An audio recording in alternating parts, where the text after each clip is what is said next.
அன்பார்ந்த இறைமக்களே, கிறிஸ்துவின் மறுப ஜபக்குழியின் வாயிலாக இன்று உங்களை சந்திப்பது நான் பெரும் மகிழ்ச்சி அடைகிறேன். மக்களை சந்தோஷமாக இருக்கீங்களா? நிறைவாக இருக்கீங்களா? மகிழ்ச்சியாக இருக்கீங்களா? மன அமைதியாக இருக்கீங்களா? மக்களே, மகிழ்ச்சி மன அமைதி இறைவன் தந்ததல்லவா? இந்த நாள் நிறைவுள்ள நாளாக நம்மளை ஆசீர்வதித்து நம்மளை தட்டி எழுப்பியிருக்கிறார் அல்லவா?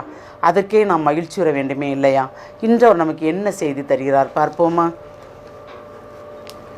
திருத்தூதர் யாக்கோப்பு எழுதிய திருமுகம் அதிகாரம் 1 இறை வார்த்தை 12 14 முடிய.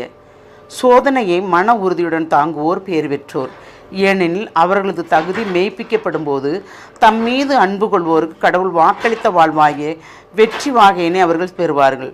சோதனை வரும்போது இச்சோதனை கடவுளிடமிருந்து வருகிறது என்று யாரும் சொல்லக்கூடாது.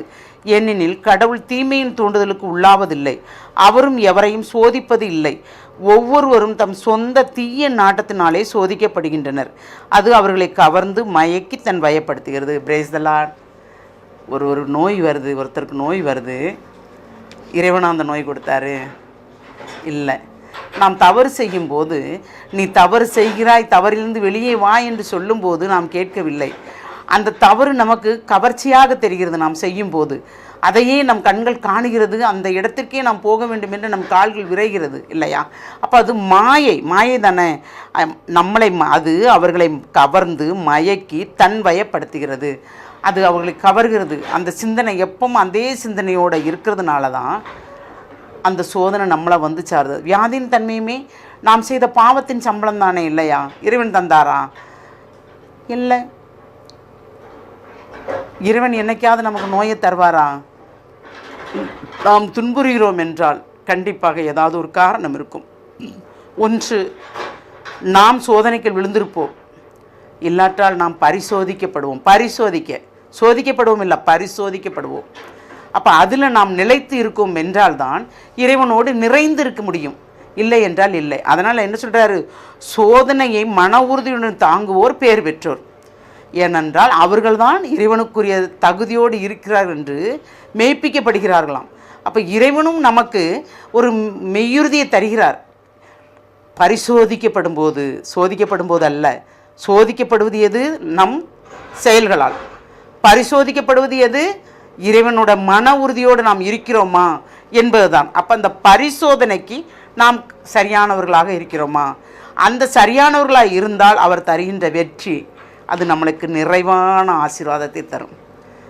எல்லா பாவத்தையும் செஞ்சுட்டு ஆண்டவரே நான் உங்கள் கூட தானே இருந்தேன், எனக்கு ஏன் இந்த சோதனை வந்துச்சின்னு கேட்டால், என்ன ஒரு துன்பம் வந்தாலும் முதல்ல நாம் சிந்திக்க வேண்டியது, இத்துன்பம் வந்தது என்னாலே, என் செயலாலே, என் சிந்தனையாலே, என் நடத்தையாலே, என் சொல்லாலே என்று நாம் நினைத்து பாருங்கள். கண்டிப்பாக அந்த துன்பம் மறுநொடியே இல்லாமல் போய்விடும். ஏனென்றால் நாம் தான் வருந்துகிறோமே இறைவனை நினைத்து. உம்மிடம் கேட்கவில்லை ஆண்டவரே, உமக்கு எதிராக செஞ்சதோம் ஆண்டவரே அப்படின்னு சொல்லி ஒவ்வொரு நேரமும் நாம் வருந்தும் போது கண்டிப்பாக துன்பங்கள் நம்மை விட்டு மறைந்துவிடும் இல்லையா? நாம் அதெல்லாம் செய்யாமல், ஏன் ஆண்டவரே என்னை சோதிச்சிங்க, நான் உங்களோடு கூட தானே நடக்கிறேன். நீங்கள் அவரோடு எப்படி நடக்கிறீங்க? இருநிலையில் நடக்கிறீர்கள். இருநிலையில் நடந்து கொண்டு எனக்கு இது வேண்டும் அது வேண்டும் என்று கேட்டால் அவர் என்ன வச்சா இருக்கார் உங்களுக்கு தர்றதுக்கு? அவர் சர்வெண்டா? இல்லை, இதை தந்துருங்க எனக்கு, கண்டிப்பாக எது எனக்கு வேணும். எப்படி கேட்பீங்க நீங்கள்? எப்படி கேட்க முடியும் உங்களால்? கேட்பதற்குண்டான தைரியம் நம்மிடம் இல்லை.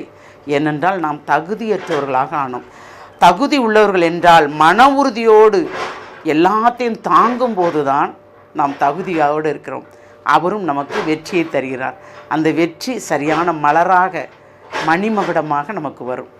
அதை எதிர்பார்த்து அவரிடம் ஒவ்வொரு நொடிப்பொழுதும் நாம் மன்றாடும்போது எல்லாமே நன்மையாக நடக்கும். அந்த வரத்தை கேட்போமா?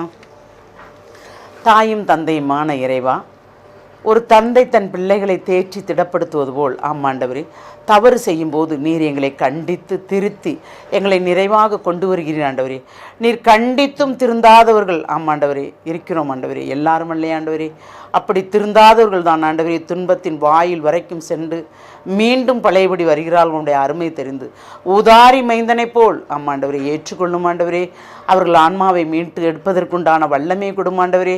அவர்கள் என்ன தவறுகள் செய்திருந்தாலும் மன்னியும் ஆண்டவரே. உண்மை தேடுகின்ற போது ஆண்டவரே சொல் செயல் சிந்தனை அனைத்து அனைத்தையும் நீர் சுத்தப்படுத்தி தூய்மைப்படுத்தி அவர்களையும் ஒரு நல்ல பாத்திரமாக நீர் மாற்றி பிறருக்கு ஆமாண்டரை உதாரணமாக நீர் மாற்றி அவர்களை நிறைவுபடுத்த போகிற அந்த கிருபைக்கு நன்றி கூறி உம்முடைய வல்லமை உள்ள கருத்துக்கள் எங்கள் அனைவரையும் முழுமையாக ஒப்புக் கொடுக்கிறோம். ஜெபங்கேக்கும் நல்ல பிதாவே. ஆமேன், ஆமேன், ஆமேன்.